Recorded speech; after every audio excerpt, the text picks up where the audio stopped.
Este día la marca que nos indica la huella precisa de la historia en nuestro Zacatecas nos señala un lugar que se llama Orán, ubicado al norte del estado, justamente en el municipio de Nieves, Zacatecas. Este día debemos de investigar la historia que se desarrolla aquí. ¿Quieren acompañarme? Vamos a conocerla, vengan.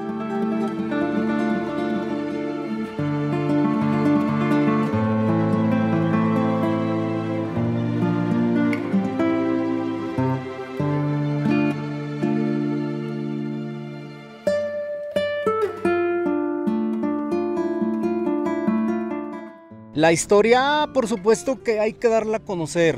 Orán, este lugar que no conocíamos, al menos nosotros, está en el mapa, sí está, sí existe, pero bueno, la historia aquí está en el corazón de las personas, en el alma. ¿Cómo está? Muy buenas tardes, amigo Miguel. Buenas tardes, aquí andamos, bienvenidos a Orán y esta es su casa. ¿Cuál es su nombre completo? Miguel Ángel Hernández Martínez. Hernández Martínez, originarios de aquí. Sí, de aquí de Orán. Cuéntenos la historia, lo que usted alcanza a entender en ese corto tiempo de vida que ha tenido usted aquí. No sabíamos que era hacienda, que había sido parte de una hacienda aquí. Realmente nosotros somos Allendes, porque el dueño de la hacienda era el que engendró a mi padre, Cristóforo Allende. Entonces, por verle salvado la vida a Benito Juárez en Zacatecas, pues fue perseguido por malhechores por verle salvado la vida. Y ahora su historia se encuentra en el Museo de Río Grande. Estamos hablando del apellido Allende, de ese apellido que participó en la Revolución Mexicana. En la independencia de la independencia. El general Ignacio Allende. Ah, sí. Primo hermano de mi familia. ¿Es el mismo apellido? Es el mismo. A ver, cuénteme. Pues ellos eran originarios de San Miguel de Allende, Guanajuato, y terminó mi abuelito en el ejército y su primo hermano pues era el general Ignacio Allende. Entonces se cambió de apellido para que no fuera perseguido por haber hecho esa buena historia con Benito Juárez, de verle salvó la vida en que lo iban a fusilar en Zacatecas. ¿Y él lo salvó? Él lo salvó. Entonces esta es la única hacienda que aquí en el municipio de Francisco R. Murguía, que está vigente. Tenía un corralón muy grande que ahora ya son viviendas donde juntaban todo el ganado para vender y herrar, señalar y todo eso. Pues diseñaron esto para aventar el trigo, que es lo que aquí se cultivaba. Los túneles que vamos a ver es para ver cómo hacían el regadío de Santa Rita hasta aquí, hasta Orán, por medio en el río pues, tapaban el río y le dieron el nivel, que es algo increíble por no haber la tecnología pues. Más o menos por aquí pasaba el límite de la acequia que venía desde Santa Rita, incluyendo San Ignacio para regadío de un predio que le decimos que San Pedro, la Vega de los Dolores, San Juan, la Vega de los Cochinos y Paso Blanco. Ahorita les mencionamos también el otro pequeño túnel que formaron para darle el nivel y cómo fue que salieron exactamente al nivel de las labores desde tan lejos sin haber la tecnología. ¿Qué sorpresa es eso? Le dieron el nivel perfecto para que el agua fluyera. Exactamente, llegaba la milpa así. Aquí era la acequia, hacía esa división. No había viviendas aquí, por eso fue que la acequia pasaba por aquí, por detrás de mi casa también, que hacía un retroce y aún así, manteniendo la misma elevación que traían para las labores sin la tecnología adecuada. Impresionante. Pues estamos hablando de las épocas coloniales, que pues los túneles se llevó muchísimo tiempo, que ya ustedes lo van a ver, incluyendo un puente que fue el que usaron para tapar un arroyo y cruzar el agua para que llegara a su destino. ¿Por qué Orán? ¿Qué hay de historia? ¿Por qué ese nombre, ese apellido en su caso? ¿No hay registro? Puede haber algún registro, pero en el nombre gabacho, Orán se escribe con H. De aquí en lo nuestro es sin H. Entonces es nombre de lo colonial, que fueron los europeos los que vinieron aquí a hacer su civilización. En la mayoría de las ex haciendas ahora, en su tiempo haciendas, siempre teníamos un templo. No podría ser una hacienda sin esa pacificación o esos pacificadores que llegaban junto con estos colonizadores. ¿Sí existe aquí algún templo de la misma edad de estas edificaciones? Existe el templo, nada más que ya ahora es una vivienda, es enfrente, era la iglesia. Como estaba muy pequeña, iba creciendo la comunidad, entonces mi padre donó ese terreno para la iglesia, que es lo que ya ahora está poco más amplio, y así fue como se fue abandonando, porque era muy pequeña. Más o menos el templo era de esa ranura que se mira hasta el fin de la pintura. Era poco largo, pero muy angosto. Este es el zaguán de la salida de las familias que vivían aquí. Por ejemplo, como mi hermano mayor, él fue el que se quedó aquí en la hacienda. Esto era era puro empiedregado como ese. y todavía está, nada más que está un poco cubierto de...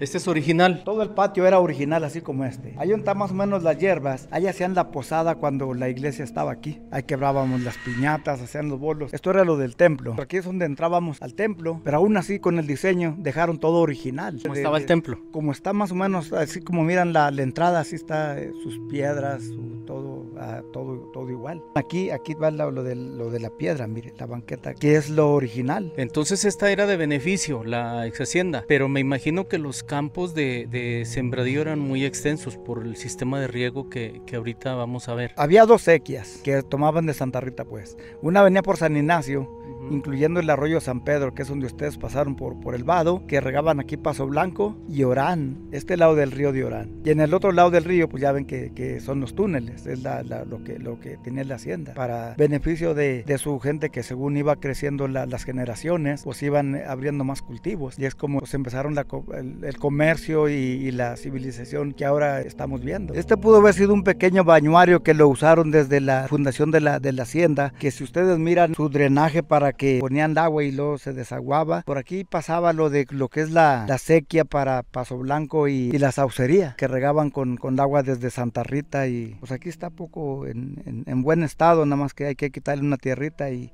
está bien. Entonces, ¿este era para trillar el trigo con mulas o cómo aquí hay registro? Como que lo pisaban con mulas y ya lo subían para arriba como podían para ventearlo, como ahorita. Ahorita seguimos platicando lo que se le venga a su mente, lo que recuerde, por favor compártanoslo porque es importante dejarlo aquí bien específico. Mi Zamora, compañero de aquí de Río Grande, de B15, agradecerle por ese contacto aquí con las personas que saben de la historia. No, pues bienvenido, Cheque, y bueno, un gusto siempre colaborar con ustedes y sobre todo en estas historias que tratan mucho de nuestra propia historia e identidad. Vamos a ver cómo se desarrolla, vamos a ver este sistema de riego que nos dicen está impresionante. El nivel, el tiro que le dejaron. La verdad es que desconocemos el terreno ahorita, pero siempre se ha hablado o hemos escuchado cosas buenas de aquí, entonces vamos a investigar y ver esas cualidades que tenían en la colonia y las habilidades arquitectónicas sobre todo. Mi Robert, como siempre, pues apoyándonos en este recorrido que digo, él le gusta mucho, donde haya chuzos ahí se mueve, donde haya situaciones de los antepasados, pues también. Mi Robert, muchas gracias por haber venido. Pues aquí estamos para tener un poquito más de conocimiento acerca de lo que es la historia de nuestra región. Y yo he visitado este lugar hace como unos 30 años. Sí conocí este lugar de donde me habían dicho ya que era para limpiar el trigo. De eso de los túneles y lo demás, pues no tengo conocimiento. Y bueno, pues aquí andamos para aprender. Yo estaba escéptico que por acá hubiese una hacienda. De hecho, hay un atlas de haciendas en el estado de Zacatecas y esta no aparece. Es que estos se les llamaban como estancias, eran partes de... Yo tengo entendido que las haciendas principales pues eran las del Fuerte, las de Tetillas, la de Zaragoza, ahí en el municipio de Río Grande y de Sombrerete, ¿verdad? Esta se le llamaba así estancias, por eso ya ves que ahorita que te comentaba el señor de la capillita, pues era pequeña, porque en realidad no eran haciendas como tal, eran como extensiones. Okay. Para tener control sobre las tierras y el ganado. Excelente, pues no deja de ser interesante conocer lo que tenemos en nuestra tierra. Así es, siempre, y es sorprendente que tan cerca no conozcamos muchos lugares y construcciones y cosas que hay, ¿verdad? Entonces, pues esto se requiere salir y buscar a la gente del lugar que es la que conoce la historia. Vamos a darle. Vámonos. Continuamos.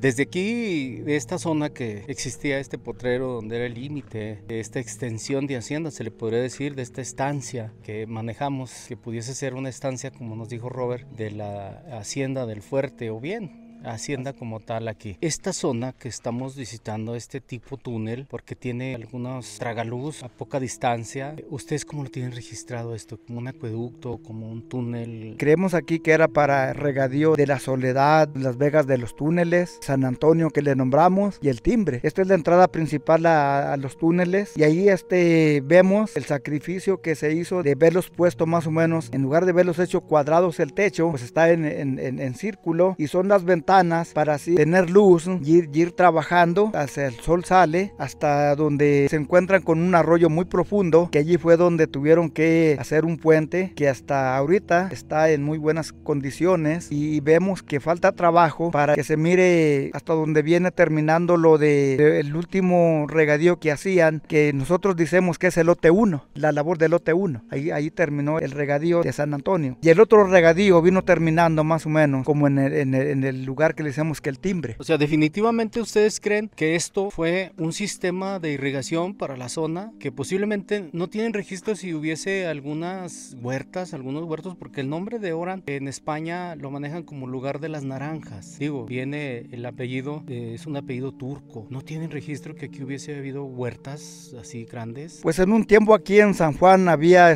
membrillos, allí donde yo vivo, que se le decíamos que los duraznos. Me imagino que por allí había huertos de duraznos y así se le nombró. Entonces definitivamente estamos hablando de un sistema de irrigación del siglo XVI aproximadamente. Pues sí, porque el municipio fue fundado en 1558. La capital, Zacatecas, pudo haber sido entre los 30 fundado. Entonces allí ya se limitaron los municipios y ya empezaron los trabajos. Digamos que aquí ya estaba cuando Zacatecas se fundó. Yo creo que anduvo más o menos al par. Al par, sí, por los vestigios que encontramos. Bueno, y luego los túneles, ustedes vieron que fue obra que yo creo que duró más de 100 años, porque no se avanzaba mucho con un pico. Ahora pues era muy fuerte el tepetate, que yo creo que tenían más o menos que seguirle haciendo el pico, porque se iba desgastando con los tremendos tepetate que se encontraron. Posiblemente en este lugar tuvimos esa muestra de tener como trabajadores, no trabajadores, sino esclavos a nuestros indígenas, porque es muy grande la obra. Muy grande, y ustedes lo vieron que está muy ancho y muy alto. Pudiese ser, ¿verdad? Sí, porque fue una ingeniería muy buena. Sí. Europea 100%. Pues yo creo que europea y ahí se combinó con los estudios. ¿Cuántos kilómetros aproximados tienen ustedes registrados de esta acequia, incluyendo el túnel? 3,000 metros. 3 kilómetros. 3 kilómetros. Entre 3 y 4 kilómetros. ¿De puro túnel, qué serán? ¿Uno y medio? Pues yo creo que sí le anda llegando más o menos al kilómetro. Es impresionante cómo está diseñado. Tiene ciertos recovos ahí muy raros. No sé qué hayan buscado con esto, pero sí es muy interesante. Ahora, hasta la fecha, nosotros lo vemos como un túnel ahí que hicieron para que le sirva de irrigación aquí a la zona, pero podríamos utilizarlo como un recorrido turístico, porque la gente se va a quedar asombrada cuando esté ahí. Se siente muy padre estar en un lugar que trabajaron muchísimo para dejarlo de esa forma. Perfecto. Incluyendo los niveles que se le dio al techo, a las ventanas cuadradas y el resto de piso, que nada más le hace falta pues desaterrarlo y continuar con invitar aquí a la gente que nos escuche o que nos vea por este medio, en que aquí estamos esperándolos para que nos visiten y estamos agradecidos con su visita. ¿Han tenido ustedes alguna visita, no sé, de alguien que investigue la historia, o del INAH mismo, de alguien que venga, que haya venido a checar esta obra? ¿Nadie ha venido? No, vienen personas, por ejemplo, así como turistas que hace ahora en el mes de enero, tomaron videos y así dieron el recorrido, pero nadie como así, alguien más interesado, no. Y bueno, pues estoy justamente con un compañero que yo estimo mucho, Roberto Pérez, de los Matones de allá de la Laguna. Roberto, mi buen Roberto Pérez, él fue profesor y ahora es una persona que le hace mucho la espiritualidad, pero en base a mucha historia que ha investigado. Por eso a mí me gusta traerlo y que sea parte del equipo, porque sabe, nos alcanza a señalar cuál es el camino a seguir en estas historias. Mi Robert, ¿qué viste aquí? Yo te digo mi Robert, él dice que quiere que le digan Roberto completo, pero tú eres mi Robert. Mi Robert, ya hasta tienes un club de fans ahí en Busca de la Leyenda. Exprésame lo que tú viste aquí. Pues primero que todo vi una gran obra que si checáramos niveles, como nos lo explica el señor de aquí, ¿verdad? Pues viene de tal manera que era para traer agua, era una obra hidráulica, traer agua de una parte que todavía está alto el río para traerlo hasta acá. Ahora, ya estando ahí dentro, la duda que nos queda, bueno, en lo personal, sí, es que no hay como el salitre cuando se levanta por donde pasa el agua. Ya ves como en el río sí se ve perfectamente el sedimento ahí, cómo va subiendo las sales y los carbonatos. Entonces aquí, si te fijaste en las paredes, no había. Entonces, por donde hay una corriente de agua, por muy pequeña que sea, debe haber sedimento como grava, como arena. Lo poquito que escarbamos, que no fue mucho, tal vez esté ensolvado, tal vez se han caído el polvo, lo que sea, y se tapó. No puedo decir que no hay, pero en lo poquito que yo escarbé, pues no hay arena ni hay esto, ¿verdad? Eso nos da la idea de que tal vez fue una corriente muy pequeña, manejable, para que no erosionara, porque también corría el riesgo de que fuera erosionando el túnel, pues es un túnel. Por esa razón tengo esas dudas de que haya sido para una obra hidráulica. Ahora, ¿para qué pudo haber sido? Pues eso sí, no tengo idea para qué otra cosa pudo haberse aprovechado, ¿no? Porque tiene sus ventanas bien cuadraditas, tiene su nivel, va más o menos parejo. Lo que llama mucho la atención también es que en toda la orilla del cerro hay mucho pedernal y hay mucho cuarzo, mucho mineral. Otra opción pudiera haber sido que anduvieran buscando alguna veta o algún mineral, ¿verdad? Estoy especulando. Pero lo que sí es que es una obra que se debió haber llevado mucho tiempo. Inclusive ahí se ven en la tierra dura los picos donde estuvieron, era a puro pico estuvieron haciendo. Entonces imagínate, más o menos medio kilómetro de túneles y de ventanas y de ir dando el nivel. Entonces es una obra formidable, grandiosa, ¿no? Que debió haberse llevado muchos años. No digo 1 ni 2 años, no sé cuánto se llevaría, pero es una obra que debe haberse llevado buen rato. Y yo creo que sí es bueno traer algún grupo de personas que vean lo que tenemos en Zacatecas. O sea, son lugares que tú nunca los habías ni escuchado. Estamos donde inicia el semidesierto. Hay estos lugares que nos muestran que aquí hubo alguien con mucho dinero o con mucha capacidad de convocar, no sé si esclavos o trabajadores, para llevar a cabo estas obras. Sí, porque es una obra que debió haber costado. Y sí, son cosas que a lo mejor más la gente de aquí cercana conoce, porque yo había estado aquí hace unos 30 años y conocí alguna parte, pero de eso nunca había escuchado hasta cuando tú me lo mencionaste. Y ya viniendo, y pues es impresionante la obra en realidad. Sí, es grandiosa. Sí, porque es como diseñada para que las personas, yo así lo percibo, para que caminasen, porque tiene mucha ventilación, en ningún momento te encuentras con la oscuridad total y aparte se me figura mucho, no sé, quisiera, así como tú dices, especular, las casas que hacen en algunas zonas por allá en Medio Oriente. Muy bien pudieron haber servido de casa, ¿verdad? Porque es un cachito de túnel y luego como un respiradero o la ventana que se ve y luego otro cachito de túnel y así, ¿verdad? Bien puede usarse también como un refugio. Fresco, súper ventilado, pero eso sí, se levanta muy rápido el polvo por el tipo de terreno. Así es. Sí, pero eso es por el polvo que se ha ido metiendo ahí, porque en realidad es macizo el sedimento. Prueba de eso está de que ha perdurado todos estos años, ¿no? No ha habido desbarranco, no se había caído. Nos tocó ver unas grietas, en algunos ya había algunas pequeñas fisuras en la pared. Era, creo, uno de todos los túneles que vimos, era solamente uno, donde había una fisura ahí. Entonces, pues esto indica que el terreno es firme, es fuerte. Roberto, muchísimas gracias. No, gracias a ustedes por invitarnos y por ayudarnos a conocer más de nuestro estado. Y bueno, mi Zamora, pues ya hicimos el recorrido, hizo el esfuerzo. ¿Cómo vio usted este lugar? La verdad es que tienen una arquitectura que la verdad les falta difundir o falta que conozcamos, porque propiamente pues, estamos a escasos kilómetros y la verdad es que como vecinos pues desconocemos el tema y la verdad me quedé sorprendido por pues todo lo que conlleva ese trabajo que existe en esta parte de la comunidad y sobre todo el tiempo y pues la época donde se construyó, donde no había la maquinaria o la tecnología necesaria o suficiente como para hacerlo. O sea, es sorprendente toda esta obra de ingeniería y bueno, pues los turistas o los foráneos podemos decir que podemos venir a visitar Orán y bueno, pues se llevarían un buen sabor de boca con todo este conocimiento y bueno, sobre todo buscar a una guía pues que les explique cómo nos dieron a conocer a nosotros. Muchas gracias.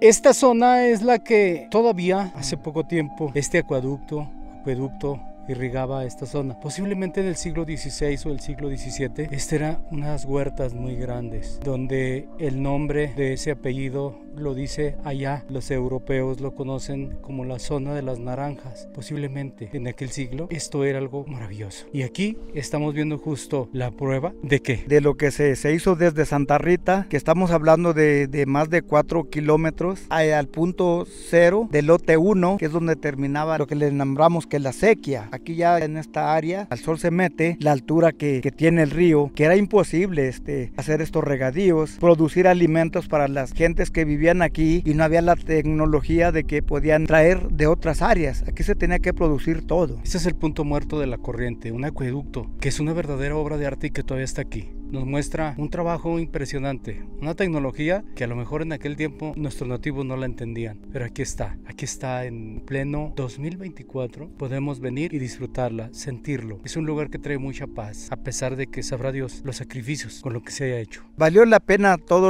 por lo que se pasó, porque si vamos al sol, más o menos, al sol sale, en la otra es como aquí, es como una Y, allá está el Timbre, donde también murió en cero aquella sequía de aquel lado. Entonces fueron buenas elevaciones las que se tuvieron, porque son muchísimas hectáreas las que estamos hablando aquí de vida que en este lado del río se hizo, no incluyendo lo del otro lado del río, que también al sol se mete, también se regaba muchísimo. Estos son los lugares que nosotros debemos de presentarle a ustedes para que lo conozca. Zacatecas tiene muchísima historia y este es un fragmento de lo que hace muchos años se dejó. Estamos poco olvidados, pero aún así seguimos teniendo cuidado en lo que ha seguido existiendo y conservar, y invitamos a gentes que vengan a conocernos ya del mismo México o de otros países para que conozcan aquí nuestra pequeña historia. Mi nombre es Ezequiel Cifuentes Hernández y esto para En Busca de la Leyenda.